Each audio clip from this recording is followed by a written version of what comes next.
Please. Thank you, Mel. I will speak today just about some questions about the largeness of some set of integers, where integers here I mean natural numbers. Okay, let's go to some standard results that all here we already know. How to quantify the largeness of a set. So for now, we don't speak about sumsets. So just how to quantify the largeness of a set of natural numbers, where natural includes we start from 0, 0, 1, 2, etc., etc. The first result is that the set of primes P has logarithmic density 0. The second result is that the set of integers which can be written as sum of two squares has asymptotic density 0. This is due to Landau. And the last one is the famous generated theorem. If a set has a positive upper Banach density, then it contains arbitrary large arithmetic progression, finite large arithmetic progressions. Fine. There are three standard results. And, well, these three results use three different, I don't know why, 1 second. They use three different ways to quantify the largeness of a set of integers, of natural numbers. So the question is, in the example 1 and example 2, we just use density. In the example 3, we use an upper type of density. So what is the relation between these three definitions? So first of all, let's define explicitly, even if we already know, what are these three notions. All of them with upper. So in this slide, we have the definition of upper logarithmic density, which is the superior limit of the sum of the multiplicative inverse divided by log of x. And we take the superior limit when x goes to infinity. The upper asymptotic density, which is really similar with the superior limit of the cardinality of s up to x divided by x. And the upper bounded density with the limit when n goes to infinity of the maximal cardinality of an interval of length n divided by n. Now, these are three different ways to quantify the largeness of a set, and they are defined here, whatever is the set S of natural numbers, so they are always well defined. There are three different notions of density of an arbitrary set S, and the lower versions are simply replace the lim sup with the lim inf, also here the lim sup with the lim inf, and with the Banach density, the lower Banach density, we replace the maximum with a minimum. Okay, they are all standard ways to define a quantification of largeness of a set. And then what is a density? Usually in all these three examples, a density is simply the restriction of this version of upper density to the sets for which upper and lower values coincide. So we don't need to do anything else for these three explicit examples. Now, here, first of all, okay, we make an example. The asymptotic density is defined to be the density of a set S is the limit of the ratio, the cardinality of S up to x divided by x when x goes to infinity. Now, we usually say provided that the limit exists. So the domain of the function d is not the power set of the natural numbers, it's strictly smaller. And indeed, let's say trivial example is that if you take S to be the union of the intervals from the even factorials to the odd factorials, then you can check, this is it's really simple, that the upper asymptotic density is 1 and the lower asymptotic density is 0. So this is one example which is outside the domain of the asymptotic density. What is the connection between upper and lower density in general? In general, you can check that for this explicit example, the lower density of S, whatever is S, is always 1 minus the upper density of the complement. Now, this is correct not only for the upper asymptotic density and its associated lower one, but also for the other two examples. So we ask, well, what can we find in common with all these examples? And we give here an axiomatic definition of what is an upper density. This is the main definition of this presentation. A function mu star where the star is above here at the exponent from the power set of n to the reals is called an upper density if it satisfies these 5 axioms. Well, the first axiom is really simple, that the function is normalized. Mu star of all the natural numbers is equal to 1. The second one is the function is monotone, which is really simple, and all the examples are monotone. Third axiom, the function, the upper density mu star has to be subadditive. Mu star of the union is smaller than or equal than the sum of the mu star, whatever is A and B. Now, the last 2 axioms are really the ones which are really characteristic of these the examples above.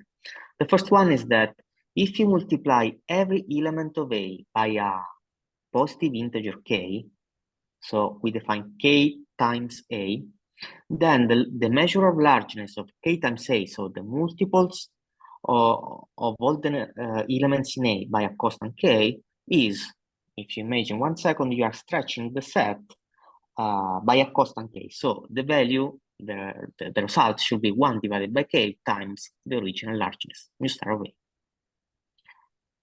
And the last axiom is that the upper density should be translation invariant. Now, what you can check is that the 3 examples that we give at the beginning, so the upper version of asymptotic density, logarithmic and Banach density, all of them satisfy the 5 axioms. Moreover, we can add other examples. One of them is the upper Polya density. Another one, which is rather exotic, and we will see later why it is useful, is the upper book density. But you can prove that there exists some additive function with ZFC which satisfy all the 5 axioms. And there are other ones. For example, if you take a convex combination, even sigma convex combination of examples that you already know, then they are still upper densities. Anyway, they are just examples of upper densities. What is a lower density? If you start with mu star, which is an arbitrary function from the power set of the natural numbers to the reals which satisfy the 5 axioms above, then we define the lower density as the associated function which is defined 1 minus mu star of the complement. So we take the relation which defines the lower asymptotic density and we generalize for every upper density. And what is the density in general? The density is just the restriction of any of the 2 versions above to this set D. D, which is written in green, is the domain of mu without the star above and below. So D is the family of sets of integers for which the upper and the lower values coincide. And we can note that this set here, the domain of the density mu, can be an ugly subset of the power set of n, where we should define what is ugly. But if you think 1 second in the most important example of the asymptotic density, you already know that the domain of the asymptotic density, not only it is a proper subset of the power set, but it is not even an algebra. It is closed under complement, but not under union. Oops. Okay, I think concept, but it is not an algebra for sure. For the complement is correct. For the union should be also correct. Okay. I stop 1 second here. The domain, I write here explicitly, the domain of D is not, anyway, this is not the point of the presentation. It's not an algebra. Now, let's go on for a moment. I told you before that there is here in the list of examples a particular upper density that I called upper book density. Now, I'll give you the definition and you can tell me why I should care about this one, and we will see in a second. The upper book density of an arbitrary set of natural numbers is defined to be the infimum of oops, the infimum of all the asymptotic density of finite union of arithmetic progressions, which contains our set, capital S. So, so let's see again the definition. It is the smallest possible value of the asymptotic density, informally, of finite union of arithmetic progression, asymptotic density of finite union of arithmetic progression, which contains our S. Now, you can check manually that B star is an upper density. So it satisfies all the 5 axioms. But the important thing is that you can check that if mu star is an arbitrary upper density, so an arbitrary function which satisfies the 5 axioms, then we have this chain of inequalities. So the B star, which is written in red, the upper book density, is the biggest possible value that an upper density can have. So mu star of S, whatever is mu star, is always smaller than or equal than B star of S. So since B star is itself an upper density, so B star is the pointwise maximum of all the whole family of upper densities. Symmetrically, the lower book density is the pointwise minimum of all the lower densities. And you can prove manually that lower densities are smaller than or equal than upper density evaluated at every set of integers. This is just a consequence of the subadditivity of the upper density and the normalization of mu star. Okay, for 1 second, just look at this chain of inequalities here. We say that a density is just a function, just a restriction of the corresponding upper densities to the family of sets for which upper and lower density coincide. So if you think for 1 moment that the green and the blue values coincide, then automatically also the values which are in the middle have to coincide. In other words, if a set S is in the domain of the book density, without the star above and below, then automatically it is also in the domain of the upper density mu, which is in between. So let's write here the basic properties of the upper, lower, and induced densities. You start with mu star be an arbitrary upper density.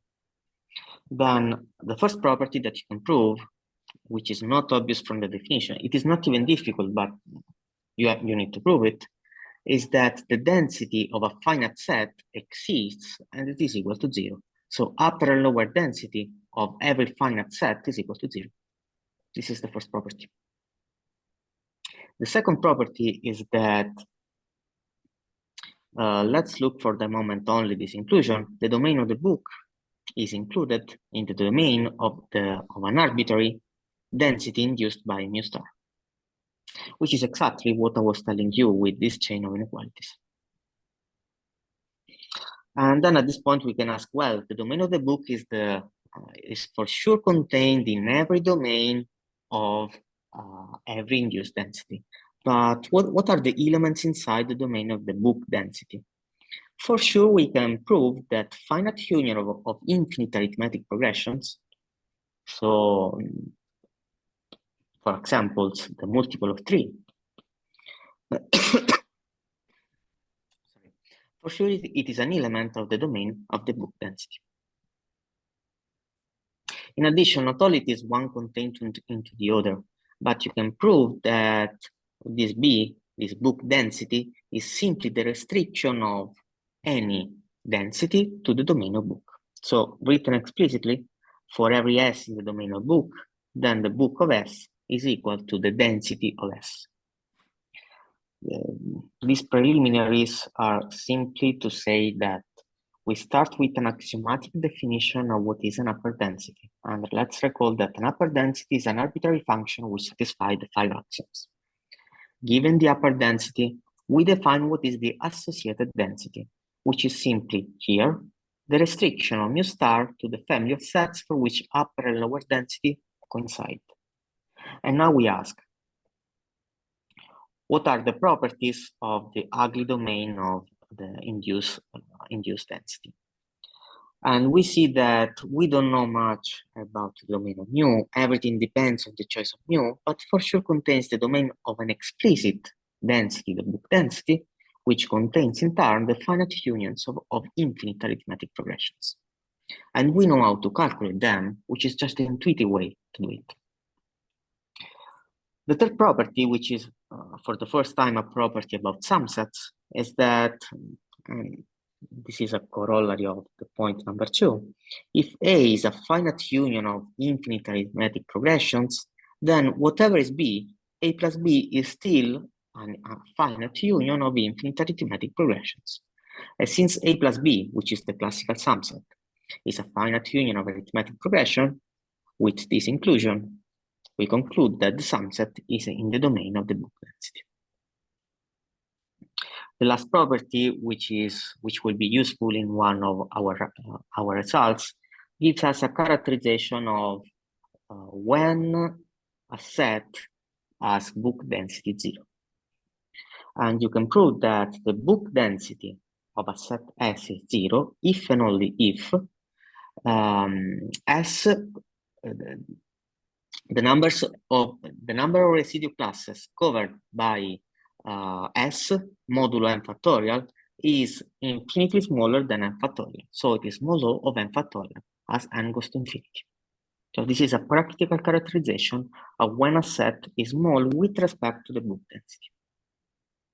Just to give you an example, if you fix S equal to the primes, you know that the set of primes covers just a few residues modulo n factorial. So you can prove that the set of primes is small with respect to the book density.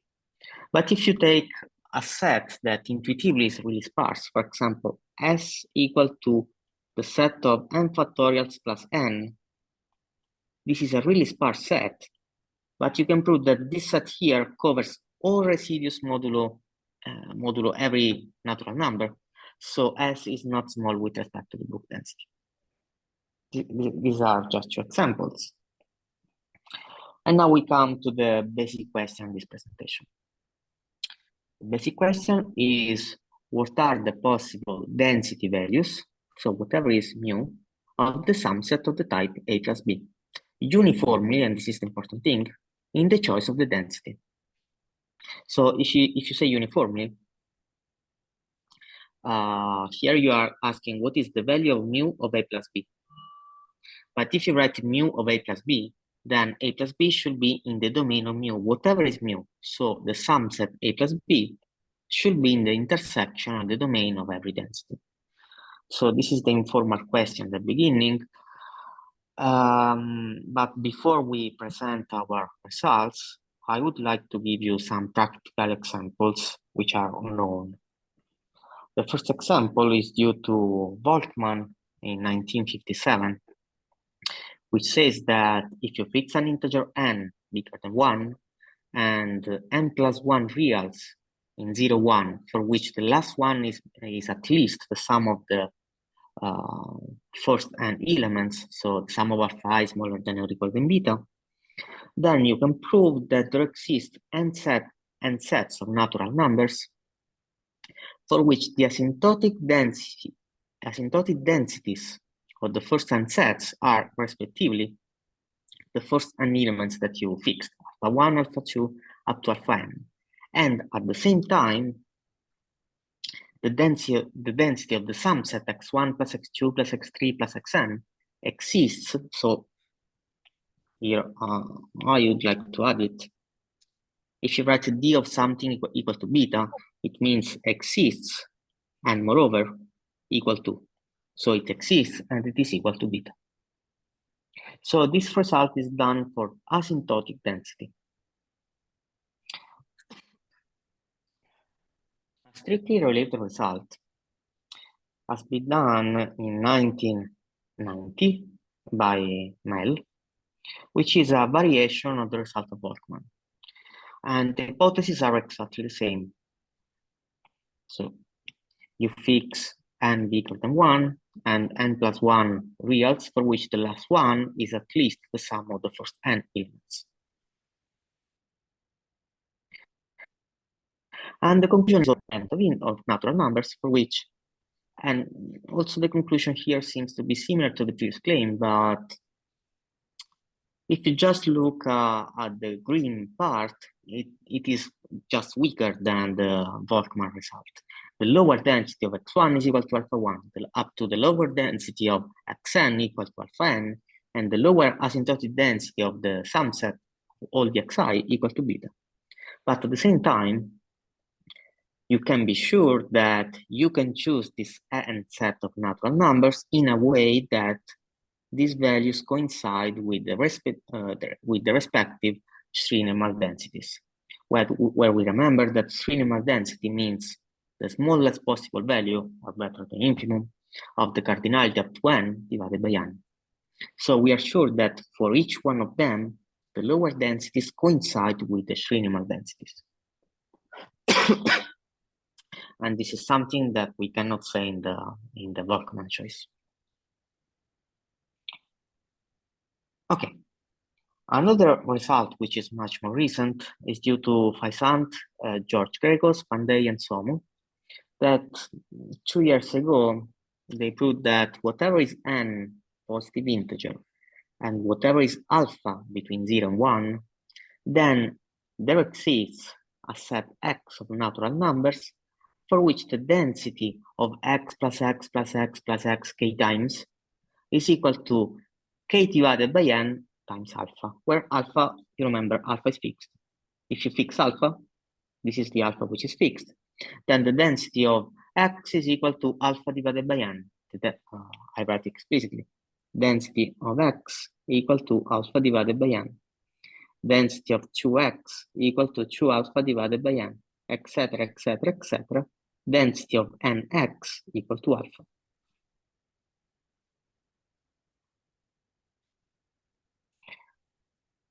And another result in the same work, which is here at the bottom, says that whenever you fix alpha between 0 and 1, and whenever you fix a non-empty finite subset of natural numbers, non-empty finite, then there exists a set A for which the asymptotic density of the sumset A plus B exists, and it is equal to alpha. So here it means implicitly it exists and is equal to alpha, and also here. Now, if you are going to look the proofs of these two results, you can realize that the proofs were really tailored for the asymptotic density D. And in fact, they are using the Weil's criterion for equidistribution. And more explicitly, if you take irrational numbers, then the fractional part of irrational numbers times n is a sequence in the torgs, which is equidistributed. This is the tool that they are using inside these proofs. Anyway, here we can ask, this type of proof, the first and the second one, does not extend to other densities. And this is not just for the sake of generalization, but if we ask, for instance, is it, and we are going to see later why it is not just for the sake of generalization, we ask, is it true, is the same statement true, replacing the asymptotic density with the Banach density? You know that being in the domain of the Banach density is much stronger than being in the domain of the asymptotic density, because the asymptotic density is always smaller than the upper Banach density. So the domain of the bigger one is smaller. Okay, our last result is this one, which has been given by Givari, Annegart, and Pak, which says that whatever is alpha between 0 and 1, then there exists a set X of natural numbers with the property that it contains 0, the greatest common divisor is 1, the density of X, the asymptotic density of X exists and is equal to alpha, and moreover, if you do X plus X is equal to the whole set of natural numbers. And in particular, if it is equal to the whole set of natural numbers, in particular, the asymptotic density of X plus X is equal to 1. So what is the relation between this result of Faisant and others with the result of Egivari? Well, that here just look at the green part. You start with the density of x equal to a number, and the density of x plus x equal to the double of the previous number. And here at the bottom, you start with the density of x equal to one given number, but the density of x plus x is the maximum possible, is equal to 1. What we are going to do is how to generalize these results to the analogs in which we can choose the respective set uniformly in the choice of the density. And this is our first main result. The first main result is, first of all, define A. Let's remember the definition. We already defined what is A. Is the family of finite unions of infinite arithmetic progression of natural numbers. Fine. But then now we define A infinity. A infinity is the set of countably unions of infinite arithmetic progression of n union some finite sets. So it is a bit bigger than the A, which is written in blue. Our result then says that whatever is the positive integer n, and whatever is alpha in 0, 1, then there exists a set A such that uniforming the choice of the density mu, and here we have density mu, and for every k between 1 and n, then the density of Ka is well defined, which means Ka is in the domain of the density, and the value assigned by every density of k times A is equal to k times alpha divided by n. Now, this is the answer. Just look at the statement. This is the precise generalization of this result here of Faisant, Greco, Spandey, and Somo, which has been given for the asymptotic density. So in the particular case of the asymptotic density, you know that the result is correct. But moreover, it is correct also for the Banach density, logarithm density, Polya density, etc., etc. Now, since this is the first result and contains the idea also for the other ones, I'll give you just the ideas inside the proofs. First of all, what is written here in blue? It is sufficient to prove the claim for the density equal to the back density. So for one particular choice, and then ignoring here uniformly the choice of the density mu. Why? Just look at the previous chain of inequalities, which was written,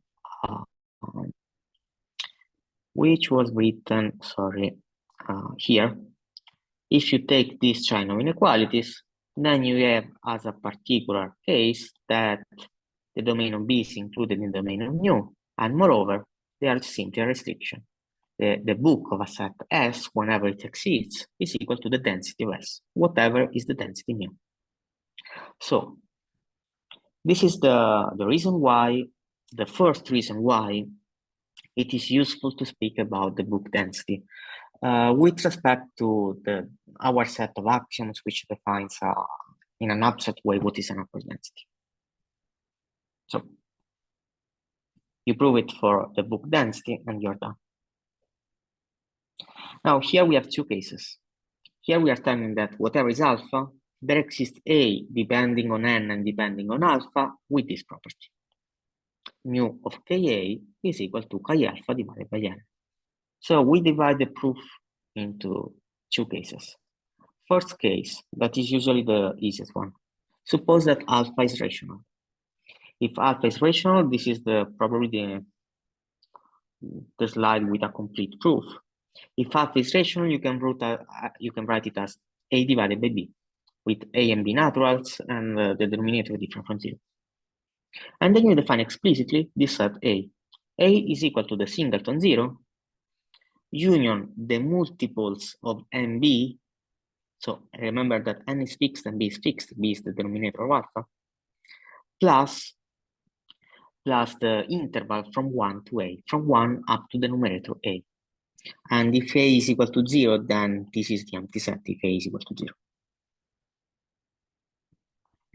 Okay, now this is a finite union of arithmetic progression, a union of finite sets. So in particular, it belongs to A infinity, which is a part of the claim here. A belongs to A infinity.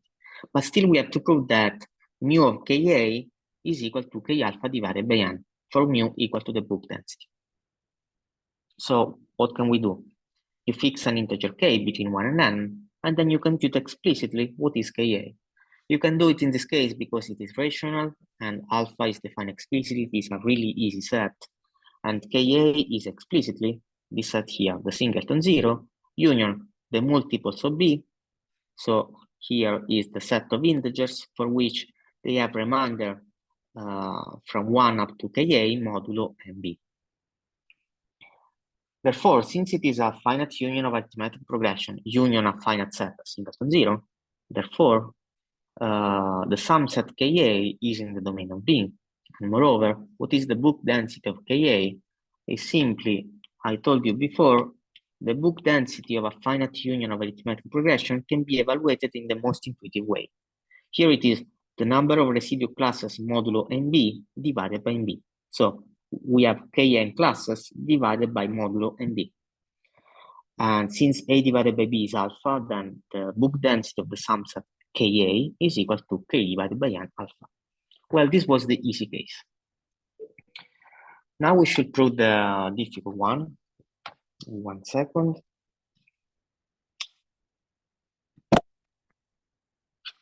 Okay. For the case where alpha is irrational, we need a representation of irrational numbers, a new representation. So this is a lemma which says that if you fix alpha to be an irrational number between 0 and 1, and you fix a positive integer n, then there exists two sequences of positive integers, beta I and qi, with the property that A alpha can be represented exactly as this series. So alpha is equal to the sum, the infinite sum, of n factorial beta I divided by the product from q1 to qi. And moreover, these integers can be chosen to satisfy some additional properties. The first property is that every term qi is co-prime not only with n, but also with all the previous qj. This is the first property. The second property is that if you define alpha I to be this number here, and if you look 1 second at what is this number, it is just how much do we miss to reach the limit alpha. So just look at this bracket here. It is the difference between the limit alpha and the partial sum up to I. So alpha minus the partial sum multiplied by the denominator product from q1 up to qi. Then we can choose the two sequence of integers in a way that this number here, alpha I, belongs always to 0, 1. And the last property that we can add, which is the important one in the final construction, is that n factorial divides always the integer part of qi modulo multiplied by alpha I minus 1. So this alpha minus 1 is what we miss to reach the limit alpha in the previous step. Okay. We are not only using this new representation of rational numbers, but we are using also some other properties which are really specific of the back density. So here we use the density. This is a form of additivity, a weak additivity of the back density. And this weak additivity says that if you fix A and B, finite unions of infinite arithmetic progression of natural numbers, which are disjoint, then whenever you fix x and y, x contained in A and y contained in y contained in B, then the union of x and y is in the domain of the book if x and y are in the domain of the book. And moreover, the book of the union is simply the union of the book of x and book of y. So in general, we cannot say that a density of the union is the sum of the densities. But in this particular case, so if x and y belongs to two disjoint finite union of arithmetic progression, we can do it. And you can prove an example, you can prove that there exists an example where the analog statement for the asymptotic density is false. So if here you take this statement and instead of the book density, you replace the asymptotic density, the intuitive one, then this statement is false for the asymptotic density. The third tool that we are using in our proof is that, well, if you define x to be the multiples of q plus the interval from 0 to t minus 1, which means all the natural numbers which have remainder smaller than t, strictly smaller than t, modulo q, and you pick y, an arbitrary non-empty subset of the next arithmetic progression, multiples of q plus t, with p and q co-prime, and t sufficiently smaller than q. So here we need to quantify what we mean with t sufficiently smaller than q. And finally, if you define v as a different single infinite arithmetic progression, p times n plus s, so the multiple of p plus s, then what you can prove is that if you define this set inside the bracket in orange, x union y, so x union a subset of the next arithmetic progression, and you intersect with something which is completely different because p is co-prime with q, then you expect just intuitively, then if you just look at the measure of the largeness of the set between the brackets in orange, then the value of this set in orange should be something like t divided by pq, which is the set of reminders modulo q, so t divided by q, but you intersect with something co-prime, so you expect that what is written in orange as a measure which is really similar to t divided by pq. And the estimate that we can prove is that even if you do the sumset, the upper book density of the sumset of this set in the orange bracket, sumset with itself k times, it is more or less equal to k times the value that we expect. And this is at most the error that we can have. And this estimate is correct not only for the upper value of the book density, but also for the lower value. And indeed, here we cannot write simply b. We cannot write simply b because if we write b of something, then we should be sure that whatever is written inside the bracket should belong to the domain of b, and we are not sure about that. So the idea is that we compute upper and lower estimate on the upper and lower values, and we prove that they coincide. If they coincide, that they need to belong to the domain of the induced density with that value, which should be informally the limit. And the last passages is we have to glue the three tools that we said before all together. So first of all, we use this representation of an irrational alpha, and we prove that we can always do it. And then we define two suitable sequences of natural numbers, sequences of sets of natural numbers, AI and BI, as finite union of infinite arithmetic progression, with the property that, just intuitively, every AI is more or less equal to alpha divided by n. In the limit should be exactly equal to alpha divided by n. And indeed, at the end, we are going to define A equal to the infinite union of the AI. The beta I should be the BI should be really small. But how small? There should be small in a way that if you compute the book density of the sumset of the union of AI and BI, should be more or less equal to k times the density of simply AI union BI. And we know that this is more or less equal to k times alpha divided by n. Now, the point now here, just to write the details about the estimate of the upper and lower book density at each sumset, and to prove that in the limit with this particular set, we get exactly k alpha divided by n. So this is just not simply an approximation, whatever is the meaning of the more or less equal. But in the limit when I goes to infinity, they are exactly equal. Well, this is the first result. Let's go to the second one.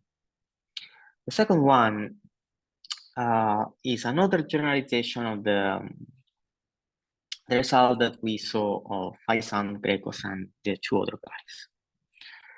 This one says that whatever is alpha between 0 and 1, and whatever is B, a finite non-empty sets of natural numbers, then there exists A, which is, let's remember what is the definition of infinity. Countable union of infinite arithmetic progression, union some finite set, such that uniform in the choice of the density mu, we have that mu of A plus B exists, and it is equal to the value alpha that you fix at the beginning. So in particular, if here you say that mu is equal to D, then you are saying that whatever is alpha and whatever is beta B fixed, then there exists A, and now you know an additional property, a structure on the choice of A, such that the density, the asymptotic density of A plus B exists, and it is equal to alpha. Now, the proof of this result is simpler just because it relies on the previous one. A sketch of the proof is that without loss of generality, and you can prove that you can move by translation, the minimum of B is equal to 0. And moreover, you can assume that alpha is in the open interval 0, 1, because the extreme values 0 and 1 are really simple to check. And you define Y to be equal to the maximum of B. Now, we don't have two cases. We do altogether rational and irrational case. You fix two integers bigger than 1, h and k, with the property that alpha, even if it is irrational, is between h divided by k and h plus 1 divided by k. Moreover, with the hypothesis that h is sufficiently large, and we should quantify what we mean with sufficiently large. Then we fix a set C, which is in the domain of the book, and moreover, a countable union of infinite arithmetic progression union some finite set, such that the book of C is equal to this particular value. Now, at this point, we can ask why we can do it. This is the point where we use the previous result. Indeed, let's go back 1 second to the previous result. Here, this one. Suppose that n is exactly equal to 1. If n is exactly equal to 1, here we are saying that we never do the sum set. We are just saying mu of A equal to the value that you want. So in particular, for every alpha, there exists A such that mu of A is the value that you want, alpha. So the image of an arbitrary density is equal to any value between 0 and 1. So in particular here, as a corollary, here, given this value k alpha minus h, that it is a value bigger than 0, it is bigger than 0, this value here can be reached by some set C. So there exists a set C such that the book of C is equal to that value. To conclude the proof, we should define what is the set A. Let's remember the claim. We want that if B is fixed, we want to define A such that the book density of A plus B is equal to a value alpha, which is fixed. Okay, how can we do it? We define explicitly the set A. The set A is defined to be the part which is written here in green, which are all the natural numbers which have remainder strictly smaller than h minus y modulo k. Union, the set which is written in orange, which is a translation and a dilation of the set C, which has been defined here. So you take every element of C, you multiply it by k, and then you translate to the left, to the right, sorry, with the constant h minus y, because h will be sufficiently large. So this constant will be really positive. Okay, this can be seen to be an arbitrary definition, but we need to check that at this point, mu of A plus B is really equal to alpha. But A plus B in this particular case can be computed explicitly. because beta star of A plus B, so let's do for the moment for the upper book density, is equal to the upper book density of this set which is written in green plus this set which is written in orange. And the point is that here we are splitting the union with a plus because the upper book density satisfies a weak form of additivity. If the green, once you do the sum set A plus B, if you have two sets which are contained in two disjoint finite union of arithmetic progressions, then you can split that B star of the union is equal to the sum of the B star. So this is what we are doing here, computing first explicitly what is the sum set, and then we split the value of the sum set. And then we compute explicitly. Well, the part in green is really simple. It is the upper book density of something which is really intuitive. It takes h value, h reminders modulo k. So the value which is in green is h divided by k. And then what is the value of what is written here in orange? K, a dilation by k with a translation. Well, we know that it is translation invariant, so we can ignore the h. And moreover, multiplied by k, the value is the original value b star of c divided by k. But moreover, now you know that b is simply the restriction of b star, so b of c and b star of c are the same value. And by construction, h plus b of c divided by k, b of c as this particular value is equal to alpha. Then you do it with exactly the same passages for the lower book density. The conclusion is that the upper and lower values coincide and are equal to alpha, which is exactly the claim. The book density of the sum set A plus B exists and is equal to alpha. And remember here that we assume that B is finite and non-empty, because at the end, we are going to modify this hypothesis of finiteness. Third result. Third result is also a quite easy one, once we know the first one. And it is a generalization of the result of n part and a variant pack, which says that whenever you fix alpha between 0 and 1, whenever there exists a set A depending on alpha, with the property that it satisfies all these 4 properties here. Oh, sorry, 5 properties. 0 is inside A. The greatest common divisor of all the elements of A is equal to 1, and up to now it is just okay. A is in the domain of mu, and here I forgot to write uniformly, uniformly in the density mu. And moreover, the density of A equal to alpha, and A plus A is exactly equal to the whole set of natural numbers. This is the precise analog of the result of n-Cartesian variant pack, but with the choice of A uniformly in the density mu. What is the proof? The proof, if you see, it is a complete proof. It is really simple. You define Q to be the set of integers, which can be written as sum of two squares. So the set of natural numbers of the type x squared plus y squared. And you know by the Lagrange theorem that if you do Q plus Q, which is the double of Q, then it is equal to the whole set of natural numbers. Now, with the same reasoning as before, if alpha is fixed, you can find a set Y for which the book density of Y is equal to alpha, because we know that the image of every density is equal to the all numbers between 0 and 1. Now you can say, so what can we do with Q and Y? Define A to be the union of Q and Y, and let's verify that this number K satisfies our claim. Indeed, 0 is inside, because 0 is equal to 0 squared plus 0 squared. This is the first property. The greatest common divisor is equal to 1, where there is 0 and there is also 1, so we're done. And moreover, now we should verify that the double of A is equal to n, but this is correct because A is bigger than Q, so A plus A is bigger than Q plus Q. So 2A is equal to the whole set of natural numbers.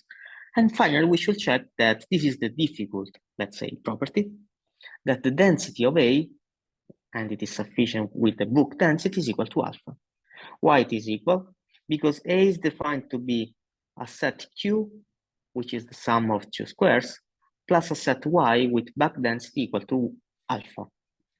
But you can prove that the sum of two squares, not only by the result of Landau as asymptotic density 0, you can prove something which is much stronger. You can prove that, I write here in blue, you can prove that the book density of Q is equal to 0. This is much stronger than the result of Landau.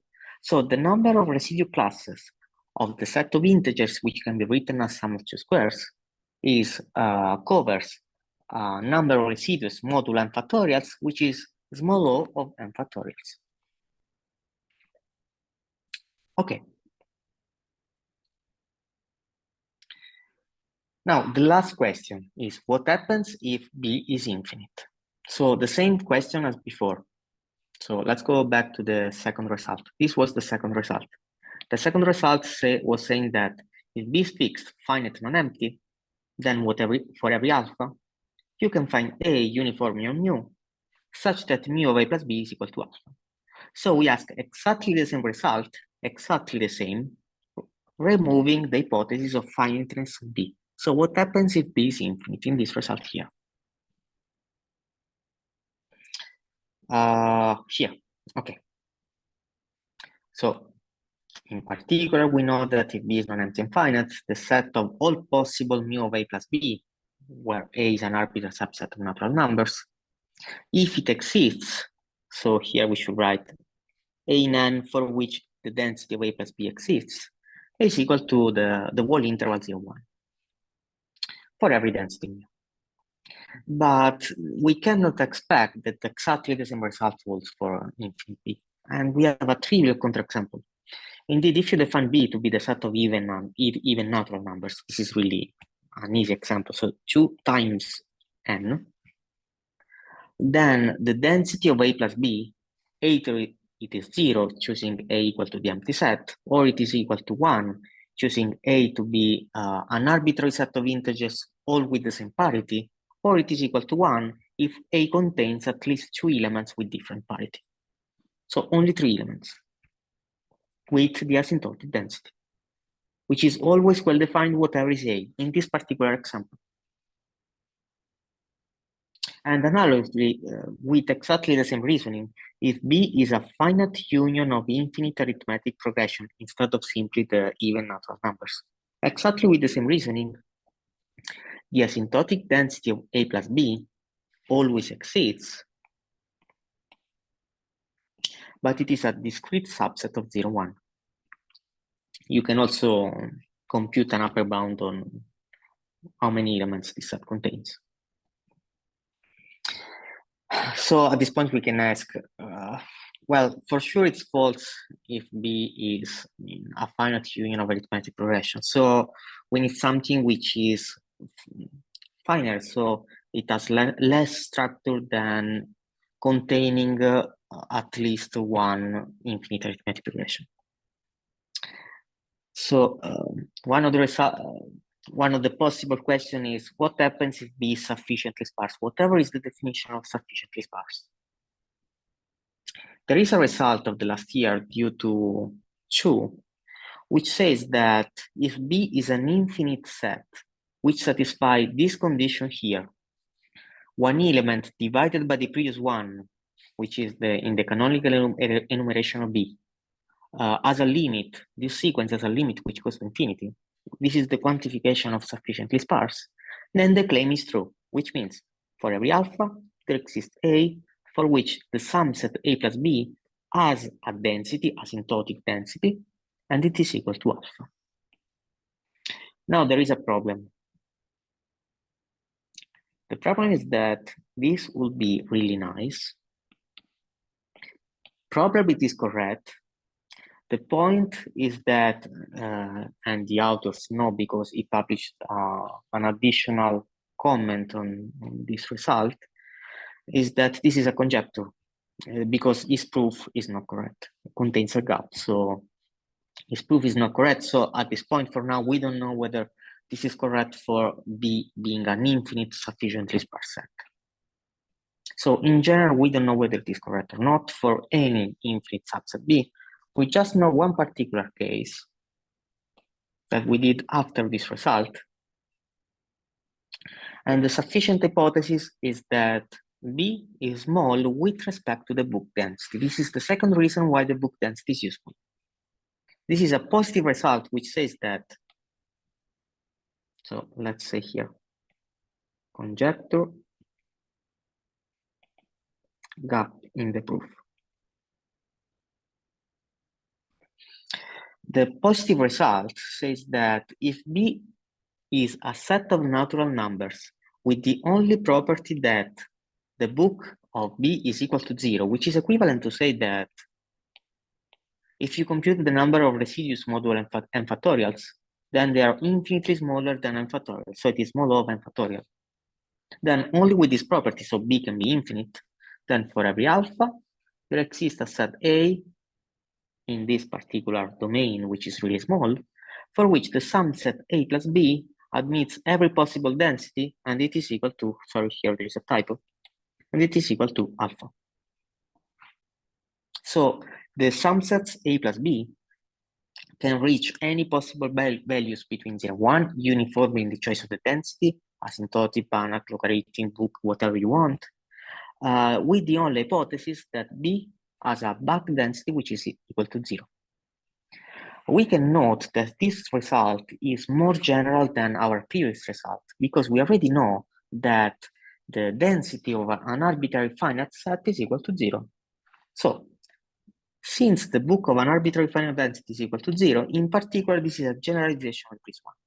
And it solves a particular case of the conjecture of 2. Now, okay. I'm not going to tell you about the proof because it is another time an approximation with sequences of set of integers and to compute upper and lower estimates on upper and lower back densities. But what I want to tell you is a particular corollary which may be of interest of some of you. And it is that if you choose B as a particular choice, B equal to the set of primes, then you can prove that the set of primes covers small o of n factorials residues modulo n factorials as n goes to infinity. So B equal to the set of primes satisfies the hypothesis that the book density of the primes is equal to 0. So with the choice that B is equal to the set of primes and choosing the particular case of the symptotic density, which is, let's say, the intuitive result that we always think, then the result is that whatever is alpha between 0 and 1, there exists a set of integers for which the sumset of A plus the primes has asymptotic density, and it is equal to alpha. So whatever is alpha, there exists alpha depending on A depending on alpha, for which the density of A plus P is equal to alpha. Okay. I would like to conclude with an open question. The open question is that if you fix B to be this particular set here, the set of integers which can be written as in the form n factorial plus n. So it is just as sparse as the set of factorials. So it contains just a few elements, but the factorials plus n. So if you compute how many residues it covers modulo k, then it covers all possible residues modulo k, whatever is k. So this set here is not small with respect to the book density, but it is intuitively sufficiently sparse. So here we ask, this is a case which should be covered by the result of 2, which is now a conjecture. And so we ask the result of whether the result of 2 is correct in this particular instance. So if you choose B equal to the set of n factorial plus n, then is it true that for the particular case of the symptotic density, for every alpha, there exists A for which the density of the sumset exists and it is equal to alpha? So with this, I finished. And these are the 2 references where you can find all the possible related results that I cited in this presentation. So thank you. And thank you very much. That's all. Thank you, Mel. So are there any questions for their speaker?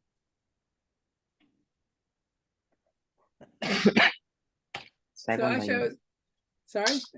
So very, very nice talk. I was curious. All I know about Buck is that he was a professor for half a century or so at the University of Wisconsin, and he wrote a book on advanced calculus that I studied when I was a student. Do you know why he was interested in how he came up with his notion of density? Mel, repeat the first part of the question because I had a problem with the connection. Oh, do you know why Buck was interested, what Buck was interested in, and why he came up with his notion of density? Well, he was still trying to define an axiomatic notion of density. I mean, you can have a lot of types of axiomatic definition. What is an upper density, lower density, I mean, this density. And if you search in the literature, there are many possibilities. And there is no way to say one is better than the other. Every class of axioms identify a class of upper and lower densities. And depending on your axiom that you choose, then you can prove some particular results. For example, I know that Dinasso and Jeans defined a different notion of density with a weaker set of axioms. In the particular case of book that you're telling, I don't remember the precise motivation why he was doing that.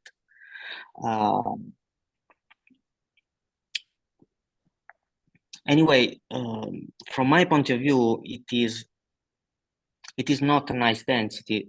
It is just a kind of function which is useful to prove some results which are uniform in the class of density that we are used to think. For example, we are used to think on the upper bound density and the upper asymptotic density. So if you want to do something uniform in all of them, well, in these two cases, it is simple because the Banach is bigger than the upper Banach is bigger than the upper asymptotic density. So you do it for the Banach, automatically it is correct for the asymptotic density. But if you want to do it for two densities which are not comparable, so how can you do it? Usually in the results, you do it for every choice of the density, you prove the result. So if you define it axiomatically, and probably it was also the motivational book, then you can see what are really the properties on your choice of density for which the results relies on. Now, I don't know if this really answers your question because I don't remember exactly the article or book, but probably his motivation was to provide some strong result with respect to an ugly function, but uniform in all of them. Also, you mentioned the paper of Faison, Grecos, and some others. Yeah. Do you know where or when that appeared? If you wait a second, if I remember correctly, Mediterranean Journal of Mathematics, but I tell you for sure 1 second. I open the computer. Okay, it's here. Where is? Yeah, correct. Mediterranean Journal of Mathematics, 2021. Anyway, if you search here the density of sumsets, you find the bibliography. There is everything. That's why I didn't write all of them. Any other questions for our speaker?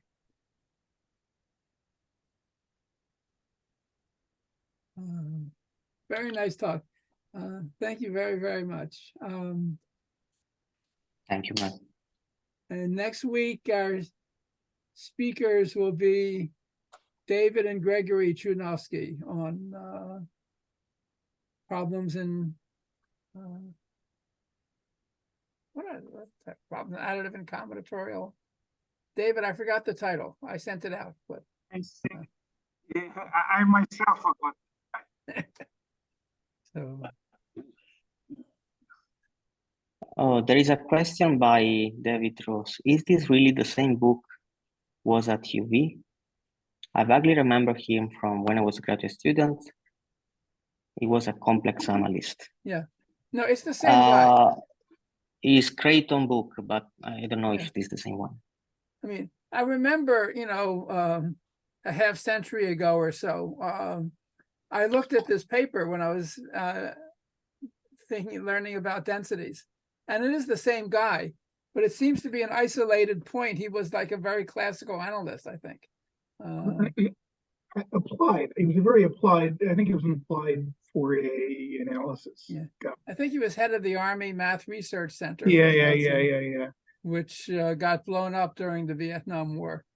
Yeah, and the mayor of Madison, when I was a graduate student, had been earlier during this explosion. He'd been the editor of the student newspaper, and he used to publish editorials of the form, "Let's excise this cancer from campus," which some people viewed as possible provocation of the explosion. And I remember he came to talk.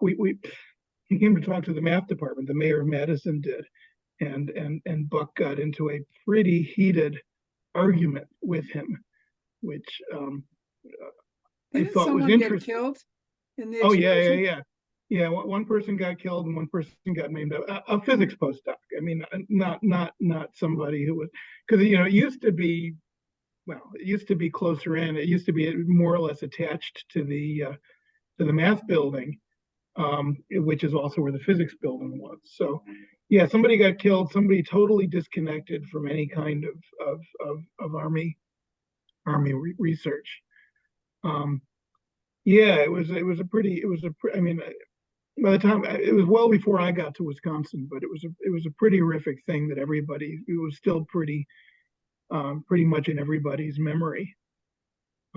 It was one of these, Wisconsin being a farm state, it was one of these farm type bombs where somebody drove a truck full of fertilizer combination to the loading ramp of the physics building and blew it up. Yeah. But but he was mainly off at the Army Research Center, but he was around and he was an applied mathematician. It's surprising to me that he was somehow associated with this thing in number theory. Yeah. I looked at the title. So David and Gregory Chudnovsky's talk is on some number theoretic and combinatorial problems. So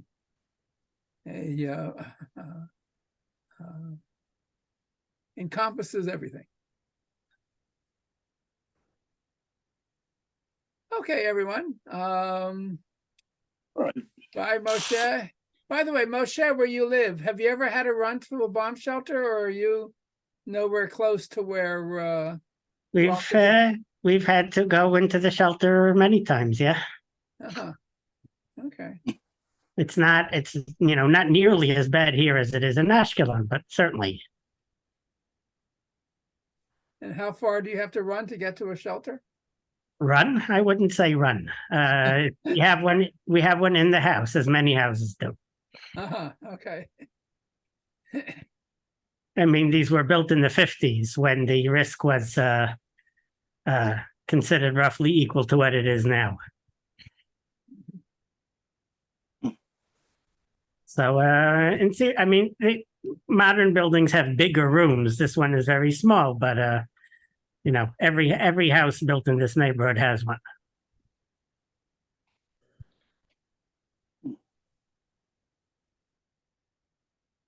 Yeah. I forget who it was. See you guys. Someone at the Institute for Advanced Study, one of the permanent members, maybe it was von Neumann, I don't know, but built a house on the Institute grounds and had a bomb shelter underneath it that was supposed to protect against atomic bombs. And the thing evidently still exists. I don't know who lives in the house. It's probably just used as a wine cellar, but yeah. That was probably Oppenheimer. Oppenheimer had a house built. Well, he had the director's house, but no, this was a faculty member. Oppenheimer's house is still the director's house. I mean, it's owned by the Institute, and successive Right. directors live in it. Yeah. Mm.